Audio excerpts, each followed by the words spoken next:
Halo teman-teman, selamat datang di Belajar Bareng Ilmu Kedokteran Fisik dan Rehabilitasi. Pada kesempatan kali ini, kita mau ajak teman-teman belajar bareng buku Clinical Kinesiology dan Anatomi dari LIM. Yuk, ikuti bahasannya. Oke, sekarang kita akan membahas tentang hip. Untuk sebab pertama, joint structure and motion. Di sini terlihat pada gambar pertama, kaki terdiri dari pelvis, thigh, leg, dan juga foot. Dan pada gambar kedua ini dapat dilihat hip joint. Jadi jointnya itu seperti pada bahu, tetapi yang membedakan adalah pada hip dia lebih stabil, gerakan lebih terbatas. Ini jika dibandingkan dengan bahu. Selanjutnya untuk gerakan dari hip sendiri, kita bisa melihat bahwa ada 3 bidang. Dari 3 bidang itu yang pertama bidang sagital. Kita bisa melihat bahwa ada gerakan fleksi, ekstensi, dan hiperekstensi. Untuk gerakan fleksi sendiri bisa mencapai 120 derajat. Kemudian untuk gerakan ekstensi adalah gerakan kembali dari fleksi. Jadi setelah dari fleksi kembali itu ekstensi. Kemudian untuk hiperekstensi sendiri itu mencapai 15 derajat. Untuk selanjutnya bidang frontal, kita lihat dari depannya dari frontal itu frontal. Ada abduksi yang menjauhi garis tubuh dan adduksi yang mendekati. Jadi untuk abduksi sendiri bisa mencapai 45 derajat, dan untuk adduksi dia itu kembali pada posisi anatomi dari abduksi sini, kembali ke posisi anatomi dan bisa melebihi dari posisi anatomi sebesar 25 derajat. Oke, kemudian bidang yang terakhir dari bidang transversal. Ini ada lateral rotation dan medial rotation. Untuk lateral dan medial ini keduanya bisa mencapai 45 derajat. Selanjutnya pada gambar keempat kita bisa melihat bahwa kafum pelvis ini terdiri dari 4 tulang. Jadi ada 2 tulang hip di sini, 1, 2, kemudian ada sacrum dan ada coccygeus, sacrum, dan ada 2 hip. Selanjutnya kita membahas bones and landmark.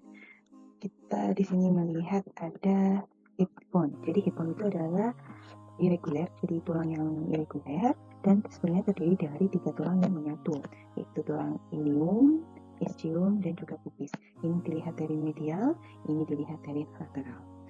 Kita bahas dari yang pertama, ilium. Jadi tulang ilium kita di sini bisa melihat ada fossa iliaca.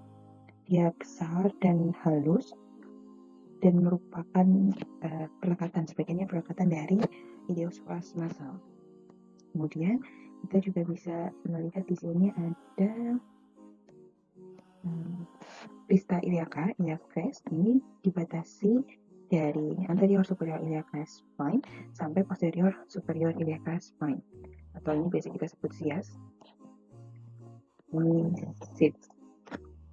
Kemudian selain itu di sini juga ada anterior inferior iliaca spine. Jadi ini anterior superior dan ini anterior inferior, jadi dia di anterior tapi di bagian bawah.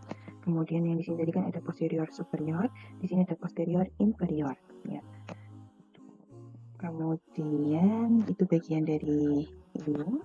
Selanjutnya bagian dari ischium ini kita lihat ada baji atau badannya ya. Di sini dia termasuk yang membentuk dari acetabulum. Jadi acetabulum itu terbentuk dari ilium, ischium, dan juga pubis. Selanjutnya ada ramus. Ramus ini yang menghubungkan dengan ramusnya dari ramus inferiornya pubis. Jadi sini. Kemudian selanjutnya di bagian ischium juga terdiri dari ischial tuberosity atau tuber ischiadicum.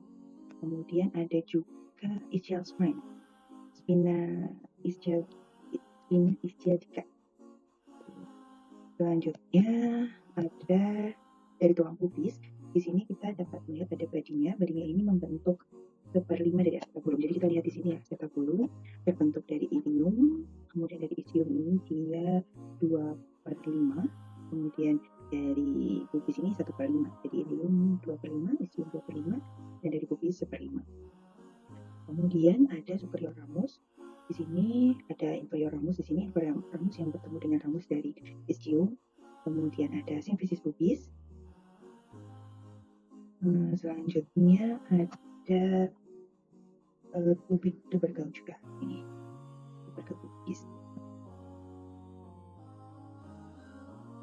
Nah, dari bagian-bagian yang telah disebutkan tadi ada bagian-bagian lain yang terbentuk dari kombinasi dari ketiga tulang ini, ilium, ischium, dan pubis. Yang pertama acetabulum ya, seperti sudah dijelaskan tadi, kalau acetabulum terdiri dari ischium 2/5, ilium 2/5, dan dari pubis 1/5.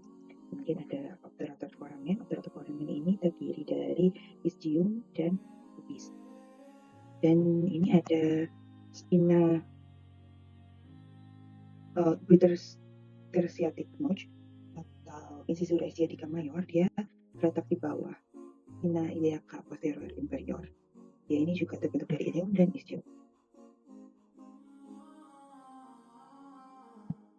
Selanjutnya kita membahas tulang femur.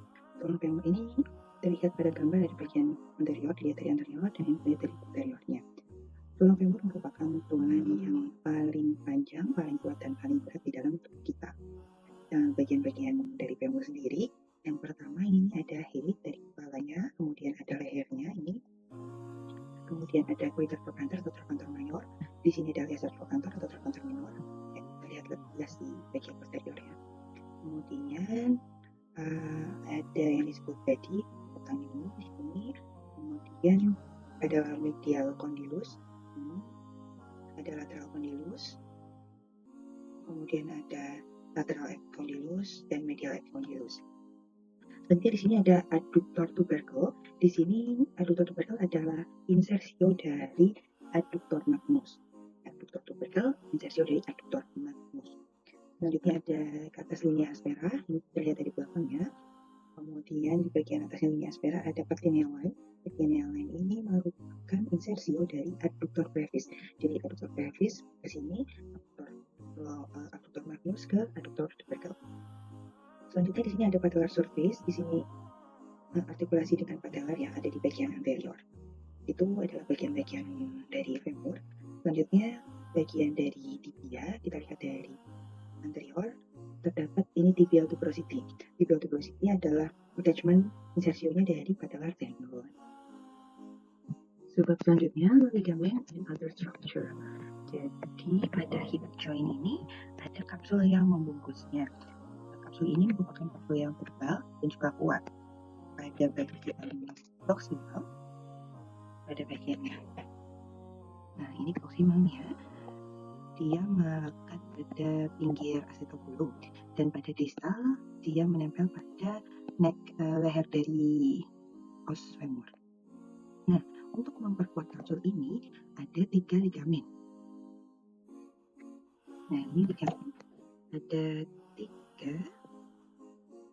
Yang pertama iliofemoral ligamen.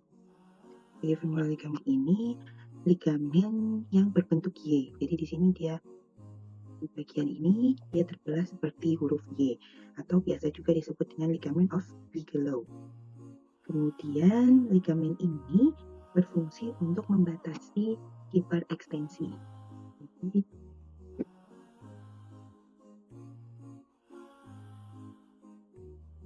Hiperekstensi. Oke. Kemudian yang kedua ada pubofemoral ligamen. Pubofemoral ligamen ini membatasi untuk abduksi. Ini limit abduksi. Kemudian yang ketiga adalah ischiofemoral ligament. Jadi kalau yang pertama dan kedua iliofemoral dan pubofemoral itu dilihatnya dari anterior. Kalau ischiofemoral ligament ini dilihat dari posterior. Untuk ischiofemoral ligament ini dia untuk membatasi hiperekstensi dan medial rotasi.